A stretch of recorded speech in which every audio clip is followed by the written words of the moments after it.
여러분, 저는 지난주 금요일 새벽도 철야 그리고 오늘까지 다윗 스토리를 들어가기 전에 사울에 관련된 내용을 전반적으로 배경을 다 물밑 작업을 합니다. 계속 던져야 될 질문이 왜 다윗일까예요. 이번 주부터 이제 사무엘상 파트 1이 들어가는데 왜 다윗일까? 하고 많은 사람이 있는데 왜 하필 다윗일까? 여러분 생각해 본 적이 있어요? 꼭 다윗 말고 우리 일상 속에서도 왜 꼭 그 사람일까? 후계자, 어떤 파견 대표, 직장 승진할 때, 결혼 대상, 여러 사람, 인물을 선발할 때 왜 하필 그 사람일까? 여러분, 왜 하나님은 다윗일까? 만약에 이게 인간의 선택이라면 실수로 나중에 판명이 날 수도 있겠죠. 근데 만약에 하나님이 선택하신 거면 이 선택이 실수가 있을까요, 없을까요? 없겠죠. 하나님 완벽한 선택을 하실 줄 여러분 믿으십니까? 로마서 12장에 나오죠. 하나님의 부르심, 하나님의 은사에는 후회하심이 없다. 하나님의 선택에는 후회하심이 없어요. 인간이 완벽하다는 뜻이 아니라 하나님은 정확하게 한번 해볼까? 이 사람이 되면 되고 안 되면 말고 이게 아니라 하나님은 정확하게 선택하세요. 그러면 더 의문점을 던져봐야 돼요. 왜 하나님은 다윗이어야 하는가? 여러분, 제가 의문점이 있었던 대상이 한 사람이 있는데 온누리교회 아시죠? 온누리교회 목사님 누구십니까? 하영조 목사님은 수년 전에 돌아가셨는데 아직까지 하영조 목사님이세요? 부활하셨나? 언젠가 천국에서 뵙겠지만 이재훈 목사님이시죠? 왜 이재훈 목사님일까요? 저는 저뿐만 아니라 그 당시 교계에는 온누리교회 후계자로 2명이 물망에 올랐어요. 한 사람이 라준성 목사님이었고 또 한 사람이 한홍 목사님. 이 두 사람은요 진짜 탁월한 사람들이에요. 설교도 그렇지만 그 사람들의 사역, 그 사람들의 모든 영적인 그들의 인품, 지적인 능력. 이재훈 목사님은 사실 저는 몰랐던 사람이에요. 근데 어느 날 보니까 라준성 목사님 호주로 떠나고 한홍 목사님 개척으로 떠나고 뜬금없이 이재훈 목사님이 담임이 되셨어요. 왜? 뭘 보고? 모르죠. 근데 제가 최근에 이제 차별금지법 반대하는 이런 운동에 제가 가담하면서 서울 차반연, 지금은 희대연으로 바뀌었는데 희대연의 공동 대표가 이재훈 목사님이세요. 그래서 제가 이제 그 모임에 2달에 한 번씩 가면 이재훈 목사님 항상 같이 동석에 계세요. 가까이서 뵈니까 이제 조금 알겠어요. 아, 왜 이재훈 목사님이었는지. 그릇이 달라요. 그릇이 달라요. 제가 볼 수 있는 영역은 조금밖에 안 될 테지만 하영조 목사님은 그것까지 본 거겠죠. 그러니까 우리가 왜 꼭 다윗일까? 근데 사람의 맹점이 뭐냐면 PPT 한번 보세요. 이게 순 우리말인데 시작. 이게 무슨 뜻인지 혹시 아십니까? 순 우리말인데 겉을 보면 속을 안 보아도 짐작할 수 있다라는 뜻이에요. 수능에 나온다. 겉보란 뜻이 뭐라고요? 겉을 보면 속을 안 봐도 짐작할 수 있다. 이 겉볼안. 여러분, 근데 이게 얼마나 큰 오류예요. 사람은요 겉을 보고 자꾸 속을 추궁하려고 해. 무슨 겉을 보면 속을 짐작할 수 있어요? 그 다 거짓말이에요. 자기가 상상하는 거예요. 자기 나름대로 편견을 가지고 그 사람을 판단하는 거예요. 겉을 보고 속을 짐작한다? 내 인생을 죽기 직전까지 정도 도를 터득하면 가능해. 근데 지금의 우리는요 그거 안 돼요. 사실 솔직히 말하면 그거 안 됩니다. 근데 사람들이 굉장한 오류에 빠져. 독심술. 자기가 꼭 겉을 보고 판단, 나는 뻔해, 이렇게 딱 판단하고 결론을 내려버려. 이게 얼마나 위험한 작업인지 아세요? 여러분, 성경의 유명한 구절이 하나님은 외모를 보시지 않고 뭐를 보신다? 중심을 보신다. 중심은 누구만 보신다? 하나님만 보실 수 있다. 그러면 사람은 뭘 봐야 된다? 사람은요 외모를 보라는 거예요. 그게 외모를 보지 말라 이런 뜻이 아니라 사람은 외모를 본다. 이걸 긍정한 거예요. 사람은 외모를 보거니와 하나님은 어디를 본다? 중심을 본다. 근데 문제가 뭐냐? 사람은 외모를 봐요. 외모만 봐요. 외모를 보고 중심을 예측하지 마요. 외모는 외모로 끝나야 돼. 근데 그 사람의 말, 그 사람의 행동, 그 사람의 태도, 그 사람의 심지어 얼굴, 그 사람의 표정, 이것만 보고 자꾸 중심을 추측하려고 그래. 독심술 있어요? 이게 잘못된 거예요. 외모는 외모로 딱 끝내십시오. 그 이상 넘어가지 마세요. 이건 마치 우리가 바닷가에 놀러 가잖아요. 바닷가에 놀러 가서 겉만 보고 수심을 판단해. 그러다 들어가다 어떻게 되죠? 갑자기 함정이 나온다고요. 그래서 쑥 빠져서 죽는 경우. 여러분 요즘에 동해안은 이한류 아시죠? 이한류. 느닷없이 몰아닥치는 파도 아시죠? 이한류에 휩쓸려서 죽어간 사람 얼마나 많은 줄 아십니까? 겉으로 볼 때는 파도가 하나도 없어. 멀쩡해. 근데 들어갔어. 갑자기 이한류가 몰려와가지고 사람이 파도에 휩쓸려서 죽어버려. 겉만 보고 중심, 그 사람의 깊이, 이걸 판단해서 안 되는 거예요. 근데 사람이 자꾸 겉을 보고 중심을 내가 그 사람 알아? 말하니까 뻔하네. 여러분, 그렇게 해서 망한 사람이 대표적으로 누구냐면 사울이에요. 사울은 겉보란의 대표 주자죠. 사울, 제가 지난주 말씀드렸죠. 사울은 가스라이팅 당했다고 그랬어. 누가 가스라이팅을 한 게 아니에요. 근데 사울은 늘 사람들 표정, 태도에서 자꾸 뭔가를 얻어내려고 그래. 그래서 사람들 만족감을 얻으려고 하는 거예요. 지나치게 사람들의 표정과 태도에 민감했던 사람. 누가? 사울이. 그래서 어떤 사람이 무슨 얘기를 하면 얘가 나를 무시하네? 무시하는 게 아닌데 그렇게 그냥 자기가 판단하는 거예요. 얘가 나를 반역하네? 얘가 나를 순종하네? 추종하네? 이런 식으로 겉만 보고 말만 보고. 그러니까 늘 겉만 보고 속을 추측하고 상상하니까 뭐에 빠지냐면 저를 따라서요. 독선에 빠집니다. 자기가 알고 있다는 확신이 독선이 되는 거예요. 내가 저 사람 하는 거 보니까 이런 사람이야. 딱 독선. 그래서 그 사람에 대한 다른 여지가 없어요. 이게 무서운 독선이에요. 독선이요, 사람을 죽여요. 몰고 가요, 그쪽으로. 그래서 사무엘상 14장 24절을 보면 사울의 독선 때문에 이스라엘 백성들이 뭐 했다? 피곤했다. 히브리어로 나가스. 굉장히 궁지에 몰렸다. 쫓김을 당했다. 왜? 사울이 원수들에게 보복을 할 때까지 너희들 아무것도 먹지 마. 이런 식으로 독선을. 내가 딱 상황을 보니까 이거 금식해야 이길 수 있다. 신앙적인 것 같죠? 그러나 사울은요, 그 금식이 자기를 위한 금식이었지 하나님을 신뢰하는 금식이 아니었어요. 독선. 여러분, 저는 오늘 말씀을 자세하게 다 장황스럽게 말씀 못해요. 집에 가서 읽어보세요. 사무엘상을. 최소한 이번 주 말씀 17장 들어가기 전에 여러분 16장까지는 읽어보시기를 부탁드려요. 이 독선이 심해지니까 뭐까지 틈타냐면 16장 14절 악령까지 틈타죠. 여러분, 사람이 독선이 심해지고 사람에 대한 의심이 심해지면 반드시 마귀가 놀아나기 좋은 환경이 형성됩니다. 음습해지죠. 뱀은 그런 곳에 잘 살죠. 제가 언젠가 어디 세상에 이런 일인가? TV로 보는데 깜짝 놀라서 천안에 어딘가? 뱀 아파트 있는 거 아세요? 이게 이제 그거잖아요. 옹벽이잖아요. 아파트 뒤에 아파트가 있고 산을 깎아서 무너지지 말고 옹벽을 만들었어요. 근데 뱀이 한겨울이에요. 지금 한겨울 12월이에요. 근데 뱀이 안 죽고 동면도 안 들어가고 저렇게 옹벽에 배수로 여기에 들어가다가 몸이 너무 커서 못 들어가고 꼬리만 저렇게 달랑달랑 나와 있어요. 근데 몇 마리가 사냐면 거기 뱀 학자가 와서 봐봐요. 그 다음 이런 구멍에 뱀들이 싹 다 들어가 있는데 못 믿으시겠죠? 구멍에 카메라를 넣어봤어. 봐봐요. 뱀들이 다 있어. 그래가지고 몇 마리 사냐면 약 1,500마리가 산대. 이 아파트에. 참 송기도 목사는 설교도 재밌게 이런 거 다 보여주고. 이게 왜 그런가? 뱀 학자가 알려줬는데 앞에는 개천이 있어. 음습해. 근데 햇볕이 쫙 내릴 때는 굉장히 따뜻한 양지예요, 양지. 그래가지고 거기는 다른 데는 영하권이고 기껏해 5도, 6도인데 이 옹벽은 20도까지 올라. 그러니까 뱀들이 동면에 들어갈 필요도 없어. 그런데 거기다가 뭐가 있어요? 구멍까지 있는 거예요. 그 얼마나 좋아. 그래가지고 거기에 한 200m 되는데 200m 구간에만 한겨울인데 뱀들이 수십 마리가 출몰한다는 거예요.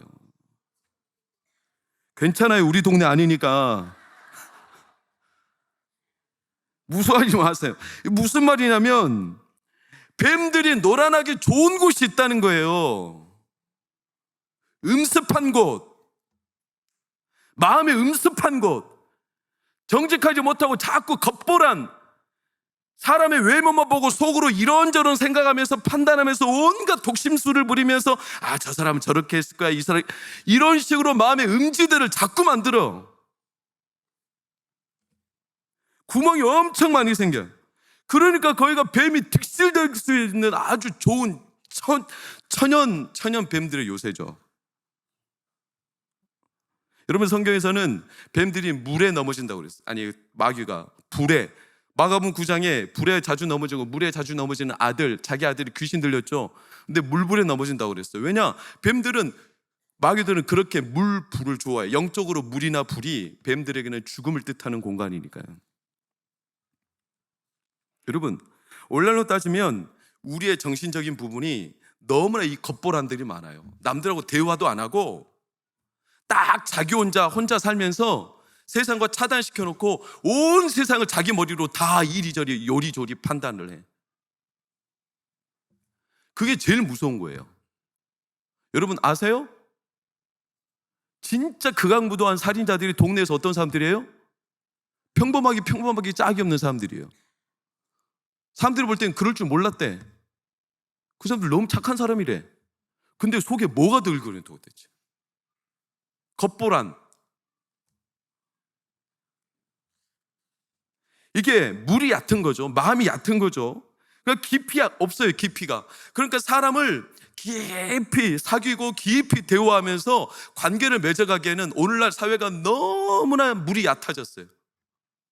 그리고 사람을 함부로 판단해. 그래가지고 겉보란들이 오늘날 너무나 많아지고 있다는 거예요.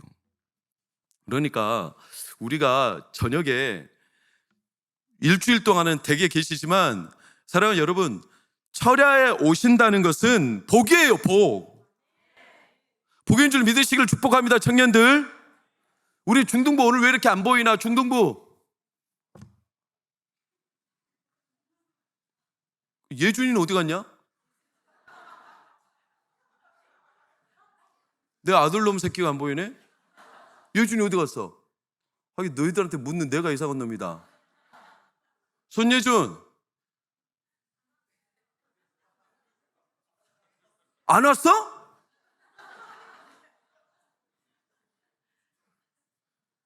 양 목사님 전화 좀 해봐요. 손예원 왔는데 오빠 어디 갔어? 우리 집도 겉보란이요. 겉보란. 서로 대화가 없어. 그래놓고 저는 혼자 이렇게 이제 상상할 거 아닙니까? 예준이가 왜 왔어? 대화도 안 해보고 예준이가 이런 일이 있으니까 이놈 새끼 내가 가서 철학 끝나면 간 두드려 패줘야지. 이런 마음에 도끼가 드러날 거 아니겠어요? 사람이 얼마나 어리석은지 이렇게 수심이 얕아요. 빨리 오라고 하세요. 그리고 목사 아들이 와야지 철야에 왜 이렇게 안 왔어? 여러분, 그러니까 이 겉보란의 대표 주자가 누구냐면 사울이에요. 사울이 계속 음산해. 음지대가 있어. 계속 겉으로 사람의 겉만 표정만 보면서 속으로 판단을 다 해. 하나님과 깊이가 없어요. 여러분, 그러니까 이 사울이 하나님께 버려짐을 당한 건요, 비참한 일이지만 하나님이 그를 살리시는 겁니다. 사울의 왕직을 직위해제하시는 거지 구원을 뺏어가는 게 아니에요. 고린도전서 5장 5절인가 보면 여러분 그런 말씀이, 무서운 말씀이 있어요. 마귀에게 영혼이 죽임을 당하지 않기 위하여 그의 육체는 빼앗기지만 영은 구원하려 하심이라. 사도 바울이 때때로요, 그 사람이 이렇게 가면 죽으니까 그 사람의 영혼은 구원해야 되기 때문에 때로는 육체적인 삶은 망가뜨려 버릴 때가 있어요. 그래야 산다는 거예요. 사울왕은 지금 이 왕직이 벗어나야 돼요. 그래야 자기가 누군지를 깨닫거든요. 근데 그걸 잘 몰라. 그래가지고 이제 사울이 사무엘을 떠나죠. 사무엘의 사실 때도 34절 볼까요? 라마 기브로 떠납니다. 라마는 사무엘, 사울은 기브아. 근데 이게 얼마나 가까운 거리인지 제가 지난주 말씀드렸죠. 사진으로 보면 이렇게 딱 보여요. 저 가운데 벽에 보이십니까? 왼편이 추측하기로는 라마, 그리고 오른쪽이 기브아. 그러니까 직선거리로 2km밖에 안 돼요. 여기는요, 대기가 흐린 날에도 눈으로 다 보이는 거리예요. 사울은 지금 뭐만 쳐다보고 있냐면 사무엘이 어디 가느냐만 쳐다보고 있어요. 왜? 이미 사울은 느끼고 있어요. 자기가 하나님에게서 버려졌다는 것을. 그러니까 사무엘이 어디로 가면 그것은 기름을 부으러 가는 건데, 그게 다윗뿐만 아니라 누구든지 사무엘이 가는 동향이 사울에게 간파가 되면 이건 큰일 날 문제라는 거예요. 그러니까 사울은 이것 때문에 불안한 거예요. 그것 때문에 불안할 필요 없어요.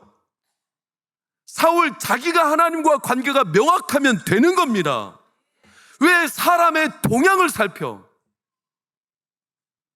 그 사람이 무슨 말을 했는지, 그 사람이 어떤 태도를, 왜 그것 때문에 그렇게 무너지는 거예요, 여러분? 왜 자꾸 사람 때문에 시험당하는 거예요? 하나님 앞에 내 중심이 똑바르면 돼요. 근데 교회에서 그 집사님이, 그 권사님이, 그 장로님이, 그 목회자가 이 말 했다는 거예요. 그래서 나를 어떻게 보냐는 거예요, 도대체. 네, 그 사람이 악의적인 성격으로 그렇게 했을 수도 있어요. 그러나 중요한 건 그 사람의 입은요, 늘 변덕스럽게 바뀐다는, 사람은요, 믿을 대상이 아니죠. 근데 사람의 말에 너무 겉보란, 그 사람의 말만 보고 온갖 상상을 다 만들어내, 스토리를 짜내. 사울이 그런 거죠. 사무엘이 어디로 가냐, 이것만 노심초사 쳐다보고 있는 거예요. 여러분, 그러니까 사울이 평생 어떻게 살았냐면 14장 52절을 보세요. 평생 빨간색, 14장 52절 빨간색, 시작.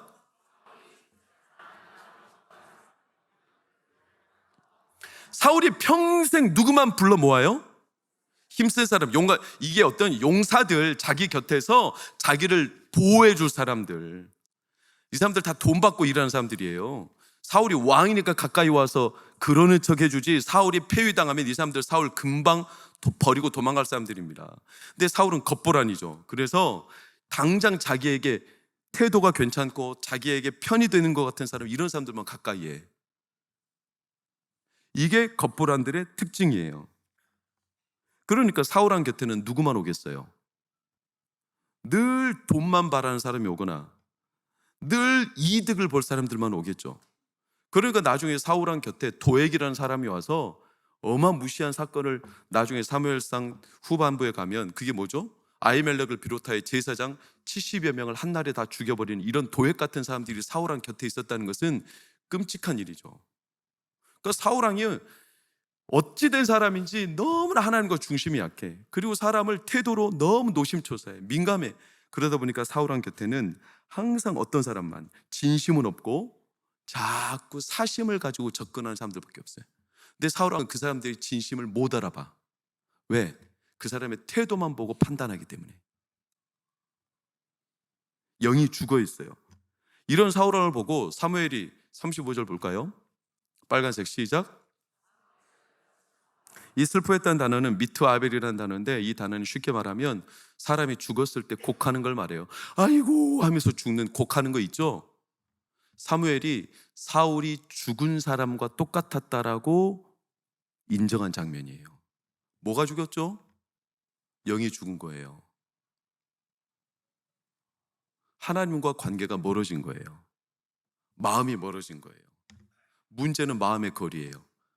마음이 죽으니까, 마음이 멀어지니까 사람을 겉만 보고 판단하는 거예요. 그리고 사람의 태도 때문에 쉽게 흔들리는 거예요. 결국 그 사람의 태도의 문제가 아니라 내 중심이 얕은 거예요. 여러분 생각해봐요. 사울이 안 그랬지 않습니까? 사울이 원래 어땠죠? 11장 6절 7절 지난주 나눴죠.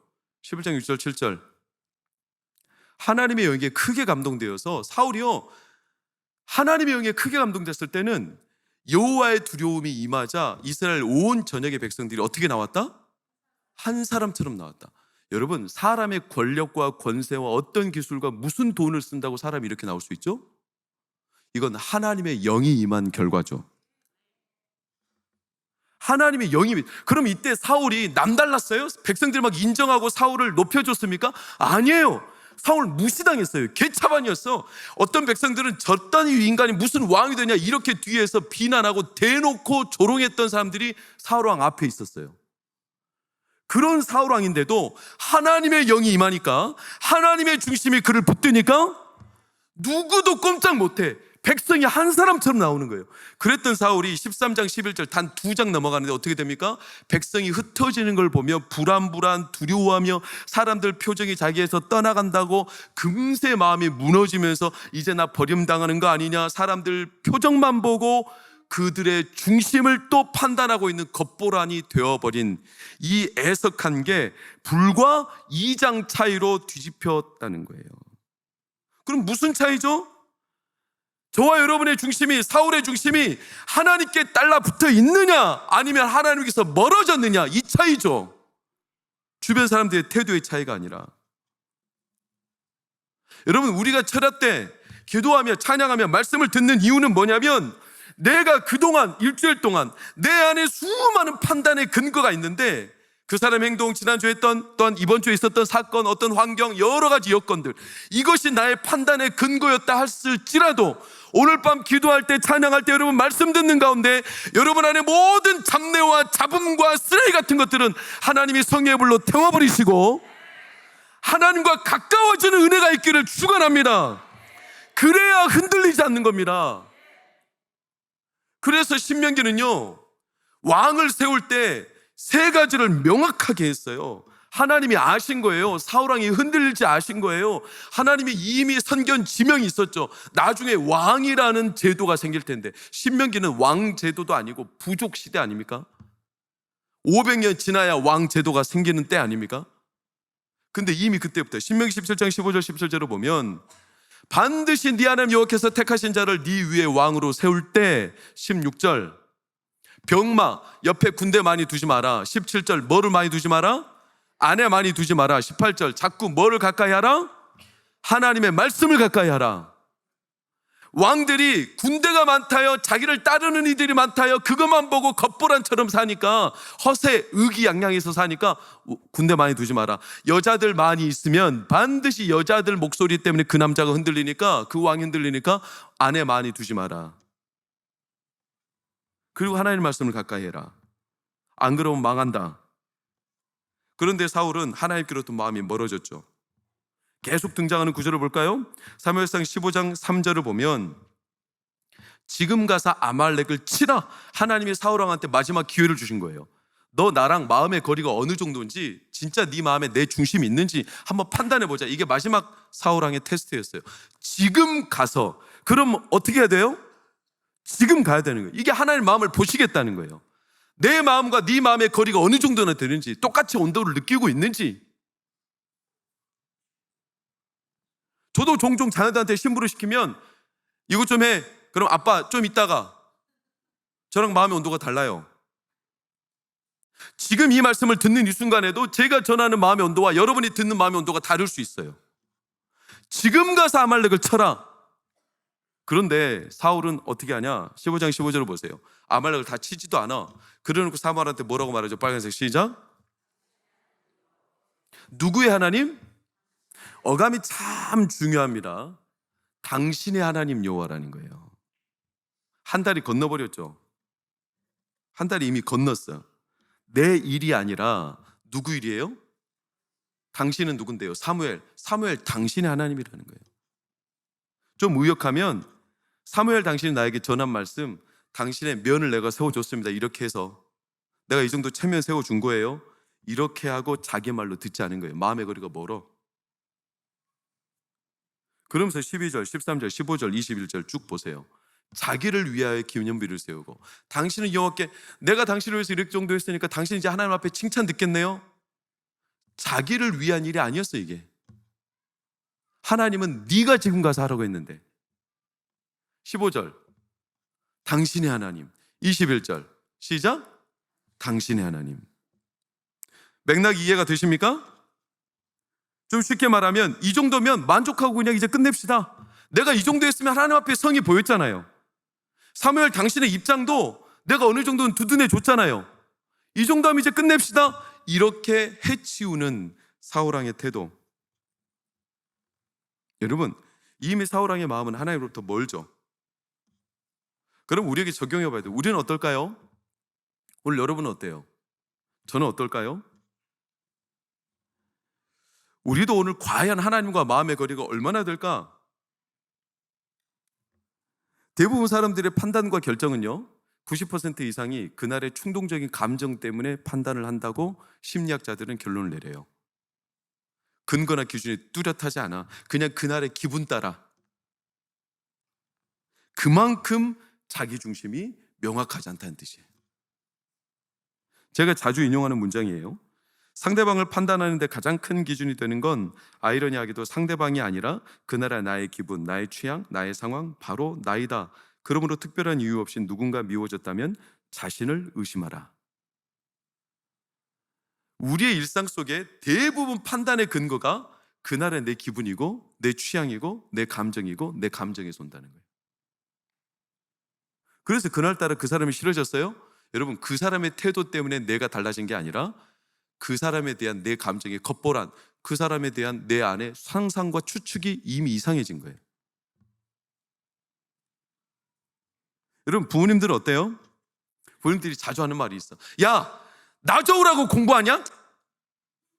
너 좋으라고, 너. 이렇게, 너를 위해서 한 거 아니야. 깜짝 놀라지 마라.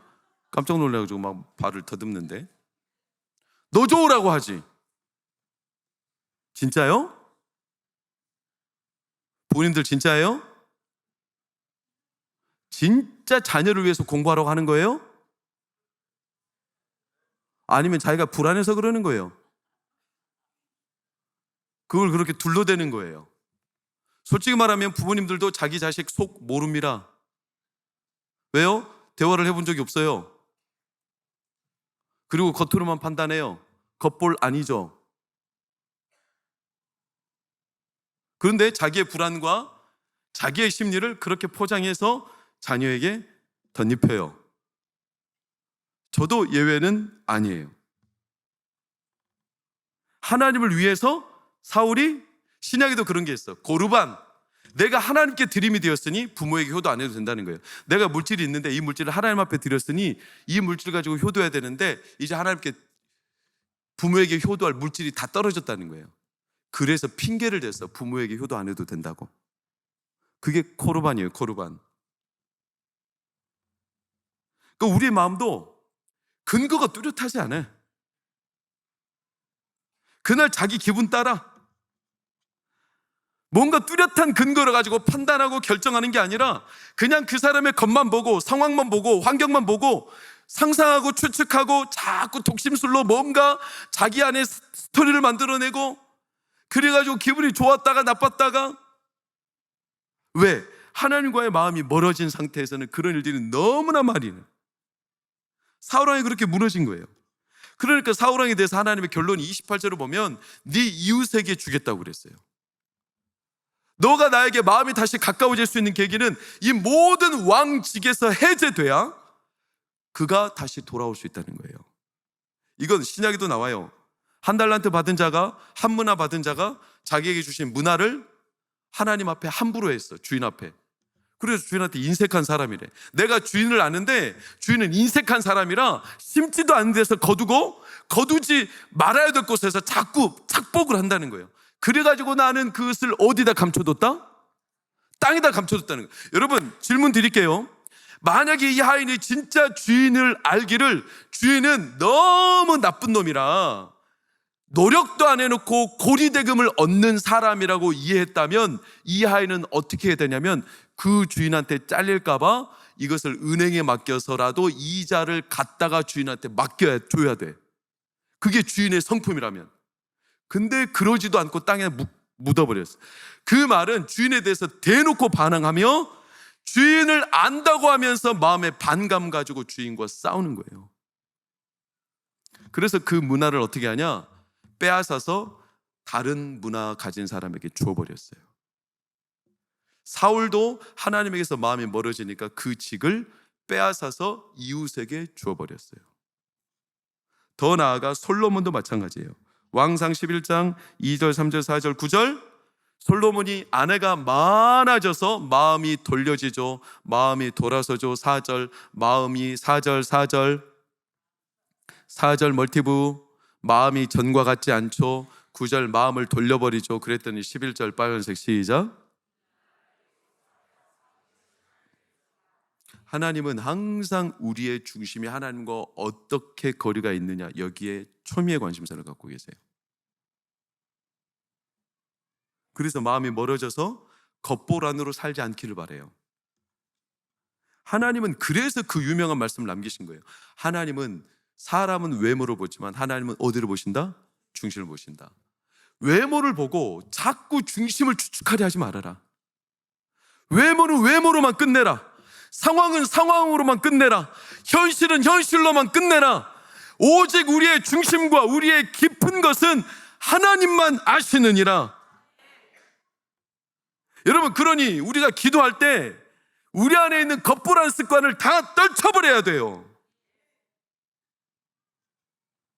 하나님께 마음을 가까이 하면서 자꾸 사람들의 말과 행동과 태도에 이리 길이 저리 휘둘리면서 그렇게 하면 우리에게도 악령이 틈타는 음지대가 발생해요. 음지대가. 여러분 어때요? 그 사람의 말 때문에 기분이 나빴어. 그럼 그 다음날 그 사람하고 말할 수 있어요? 없어요? 못하죠. 온갖 간밤에 상상을 할 거예요. 자기 혼자. 목사님 설교를 들었는데 목사님 꼭 자기에게 말하는 것 같대. 근데 목사님은 그 사람 상황을 몰라요. 때로는 제가 예견 능력은 없지만 하나님이 저에게 감동을 주시거나 때로는 누군가에게 들으라고 나에게 선견지명처럼 말씀을 전할 때가 있죠. 근데 그 사람은 꼭 자기 이야기를, 그래서 어떤 사람은 그걸 아멘하고 감사함으로 받아서 나에게 주신 하나님의 마음의 거리를 좁히는 사람이 있는가 하면, 어떤 사람은 그걸 듣고 기분 나빠가지고 그때부터는 목사님 얼굴도 안 보고 쫙 벽으로 붙어 다니면서 목사님 피해 다녀. 그 밤에 온갖 상상을 다 한 거예요. 그러니까 마음이 불편하죠. 그래가지고 자기 혼자 마음에 응어리가 졌죠. 그러니까 마음이 응어리지니까 음지대가 발생하니까 거기가 습해지니까 마귀가 득실될 수밖에 없는 여건이 형성되죠. 그게 사울왕이 겉보란이었다는 뜻이죠. 자꾸 사람들이나 현실이나 상황만 보고 그걸 가지고 중심을 해석해 보려고, 그 사람의 진짜가 뭔지 이걸 자꾸 혼자 추측하고. 여러분, 우리가 기도를 해야 되고 오늘 밤에도 하나님 앞에 뜨겁게 나아가야 되는 이유가 바로 거기에 있습니다. 이 자리에 어떤 학생도 어떤 어린이도 어떤 어른도 우리 가운데 하나님과 더 깊은 관계로 하나님의 관계를 멀어지게 하는 것들이 없기를 축복합니다. 어떤 사람이 똑같아 보여도 어떤 사람은 하나님께 대하여 산 사람이 있고 어떤 사람은 하나님께 대하여 영이 죽은 사람도 있어요. 뭐가 죽었다는 거죠? 영이 죽었다는 거예요. 영이 막혔다는 거죠. 기도가 막혔다는 거죠. 사울왕을 위해서 사무엘이 애곡했다는 것은 그가 이미 죽었다는 거예요. 죽었다. 영이 죽었다. 유명한 문구가 있죠. 20세에 죽고 70세 때 장례를 치른다. 그 사람이 20세 때 영혼이 죽었다는 거예요. 이미. 근데 그 사람은 아직 살아있어요. 20세 때 이미 영적으로 다 죽었는데 30세, 40세, 50세, 60세 되도록 그 사람의 육체는 살아있기 때문에 살아있다고 착각했어. 그러나 그 사람은 이미 20세 때 영이 다 죽었어요. 그리고 실제적인 장례는 70세 때 치르지만 그 사람의 진짜 인생은 통째로 없어. 영이 죽어있는 상태로 평생을 살았어요. 여러분, 이 땅에 이렇게 우리 안에 마음을 멀어지게 하는 것들이 너무나 많아요. 득실득실해요. 특히 내 일이 아니라 하나님이 나에게 주신 일이 아니라 사울왕처럼 남의 일로 여기는 것들이 너무나 많아요.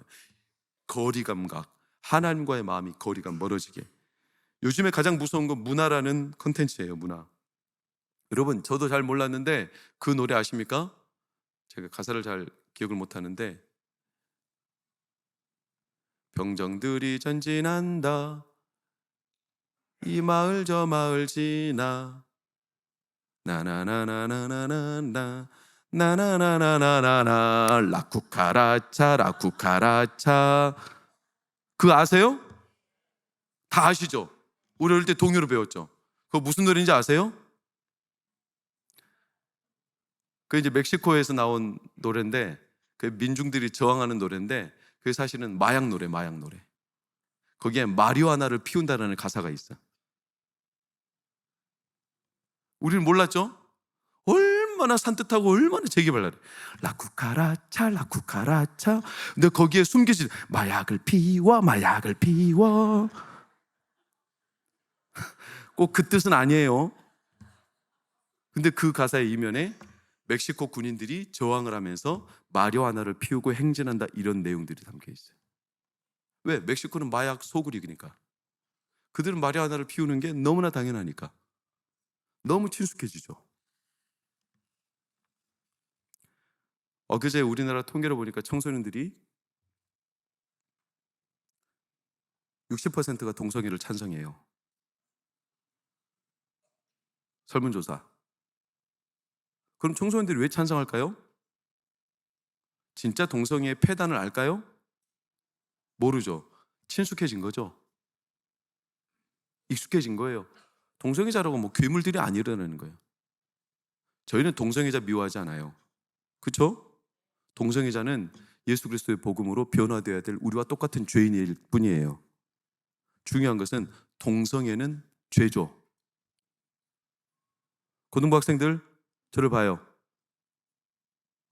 고등부 학생들 저를 봐요. 학교에서 동성애는 찬성하냐 반대하냐 물었을 때 여러분들 뭐라고 답하는 게 여러분들 신변에 좋겠어? 반대? 진짜? 반대하고 싶지만 학교에서 그렇게 쓰면 불이익을 당하잖아. 상관없어요? 그래요. 그럼 왜 동성애를 반대해야 돼? 아멘 할렐루야. 그거면 충분해. 동성애가 의료적으로, 과학적으로, 유전적으로 이런 거 따질 필요도 없어. 동성애는 성경에서 하나님이 죄라고 명시하셨어. 그거 한 가지면 충분하지 않아요? 그거 가지고 꼰대라고 말하는 사람들, 아니, 사람은 누구나 다 자기가 믿는 기준이 있어요. 내가 믿는 기준을 가지고 정확하게 말하는 게 그 사람의 진짜 삶의 태도가 분명한 거지. 그냥 세상 상황 보면서 추측해 보면서 이렇게 말하면 내가 손해를 보겠지, 이렇게 선포하면 내가 괜히 불이익 당하겠지, 이렇게 말할 것 같으면 평생 휘둘리게 돼 있어. 우리 사랑하는 고등부는 하나님 앞에 사람들이 좀 여러분들을 불이익을 줄지라도 동성애는 죄요, 하나님이 우리를 축복하셔야 우리는 잘 된다는 믿음을 가지시기를 축원합니다. 선명해야 돼요. 하나님과 마음의 거리가. 여러분, 이게 오늘 말씀의 핵심이에요. 시간이 많아지니까 그냥 결론으로 바로 넘어갑니다. 그러면 우리가 하나님과 마음의 거리, 아니 사람 마음도 우리가 모르는데 어떻게 사람 마음도 모르고 우리가 판단하고 추측하고 마음대로 상상하고 혼자 상상의 나라를 펼치는데 우리가 하나님 마음을 알 수 있어요, 없어요? 아니 사람 속도 모르는데 하나님 속을 어떻게 알아? 이렇게 반문할 사람들이 있을 거예요. 그러나 전혀 반대예요. 하나님의 중심은 훨씬 투명하게 알 수 있어요. 왠 줄 아십니까? 사람은 속이 계속 뒤틀리고 변하고 변질되고 꼬이고 이랬다 저랬다 왔다 갔다 하기 때문에 사람 속은 추정할 수가 없어요. 그러나 하나님은 항상 동일하십니다. 하나님은 변함이 없으십니다. 하나님의 중심은 명확합니다. 그러니 사람 속은 우리가 추측하면 안 될 일이에요. 변해. 금방 웃었다가 뒤돌아서 나를 조롱할 사람들이 득실되지만 하나님은 나를 한번 선택하고 사랑하면 영원히 버리지 않고 나와 함께 하시며 나를 품고 가시며 나에게 그 마음 거두지 않고 내 아버지로 평생 함께 하십니다. 그러니 하나님의 중심을 아는 건 훨씬 투명하고 단순해요. 한번 딱 알면 그걸로 끝이에요. 하나님의 눈치 보려고 계산할 필요가 없어요. 왜? 하나님은 동일해. 하나님은 66권의 성경에 하나님의 마음을 다 보여주셨어요. 그런데 성경도 안 읽어보고 하나님을 모른다. 그건 여러분들이 성경을 저와 함께 읽어야 되는 거예요. 아침에 눈 뜨고 성경을 읽으세요. 그러면서 하나님 마음을 모른다? 당연히 모르죠. 그분이 전한 편지를, 그분이 우리에게 주신 말씀을 읽어보지 않고 어떻게 알겠어요? 온갖 상상만 하지. 죄송합니다. 베이직교회 조정민 목사님의 말입니다. 미안하지만 교회 다니는 성도라도 성경을 읽지 않는다면 그 사람은 그리스도인 아닙니다. 그렇게 해서 시험 받은 성도가 그 교회에 많았다고 그래요. 그러나 반대로 김길이라는 개그맨은 그 말을 듣는 순간 모태신앙인데도 그날 아침 깨졌어요. 그래서 그때부터 성경을 읽기 시작했어. 내가 그리스도인이 아니구나. 이 심각한 생각, 경고에 흔들렸어요. 그래서 성경을 읽었어요. 그때부터 성경이 이해가 될까요? 이해는 하나도 안 돼. 놀랍게도 이해는 하나도 안 돼. 그러나 성경을 읽고 나서 자기의 영혼의 변화가 일어나는 걸 감지했어요. 몰라도 변화가 일어난다면 이건 이해가 되든 안 되든 하나님이 일하시는, 하나님의 영광스러운, 우리와 함께 하시는 하나님의 방법이죠. 그러니 여러분, 당뇨 있으신 분 손 들어보세요. 많으실 텐데 당뇨 있으신 분 성경을 많이 읽으세요. 왜? 성경은 송이꿀보다 달다고 그랬어. 인슐린 맞지 마세요. 당 떨어졌다고 사탕 먹지 마세요. 성경 읽어요. 성경 읽으면 송이꿀처럼 달아서 당 충전해 주십니다. 우스갯소리 아닙니다. 성경 읽으면 이게 송이꿀처럼 내 입에 달고 내 마음에 달고, 실제로 성경 읽었다가 입이 달다고 느낀 간증자들이 수두룩합니다. 그렇게 성경 읽을 때 내 영혼이 단맛을 느끼면 당뇨병도 치료해 주십니다. 우리 안에 수많은 세상이 흔들리던 잡스러운 것들 하나님이 다 떠나가게 하여 주십니다. 그게 하나님의 마음을 아는 길이죠. 하나님의 마음은 선명해, 투명해. 여러분, 그래서 꼬일 게 없어. 계산할 게 없어요. 바다가 깨끗하면, 여러분, 우리가 낚시를 못하는 거 아세요? 바다가 깨끗하면요, 물고기도 나를 보고 나도 물고기를 보기 때문에 깨끗한 물에는 바다가 살지 않아요. 아니, 뭔 말이요? 도대체 이 주둥이가 지금 뭔 방언이 터진 거예요? 깨끗한 물에는 물고기가 살지 않아요.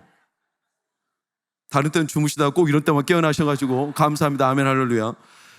꼭 물고기가 어디만 사냐면 더러운 진흙탕 같은. 제가 보길도 변상 목사님 2019년도 한번 신방 가고 일주일 동안 보낼 때 저 낚시시켜 주셨는데 깨끗한 물에는 물고기가 안 온다는 거예요. 더러운 물, 물이 막 일어날 때, 아래서 진흙 뻘들이 일어날 때, 그때 물고기, 이게 얼마나 기교스러운지 아십니까? 물고기가 그때 사람도 못 보고 까만 물에서 눈 멀어가지고 그냥 문다는 거예요. 속이는 거죠. 그러니까 낚시는 속이는 거예요. 사람 속여야 되는 거예요.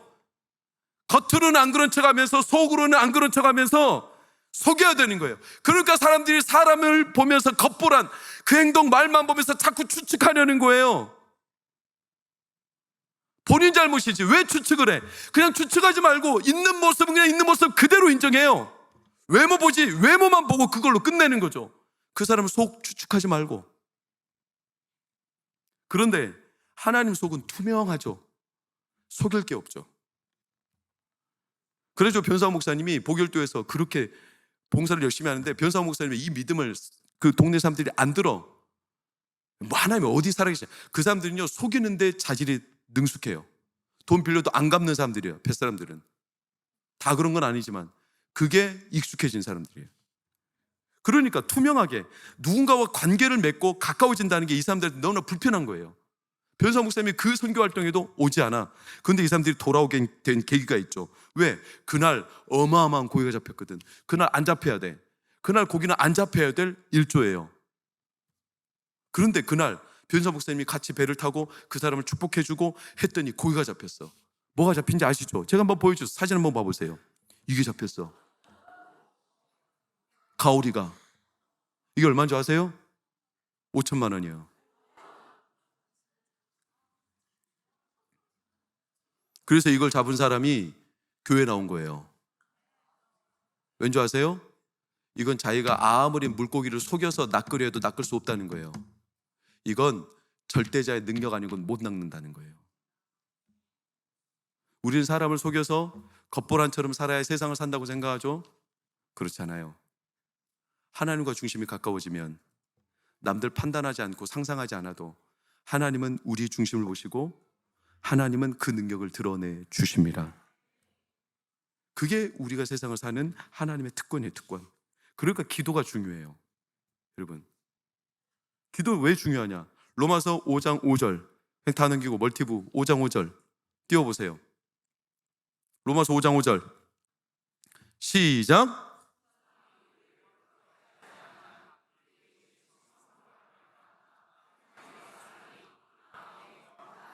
우리가 기도할 때 성령으로 우리 마음에 부어주십니다. 어디에 부어주세요? 성령으로 마음에 부어주세요. 마음에 부어주셔요. 마음에 다윗처럼 내 잔이 넘치나이다. 내 마음에 성령이 부어지니까, 마음에 잔이 넘치니까 딴 게 들어올 게 없어. 남을 상상할 필요도 없어.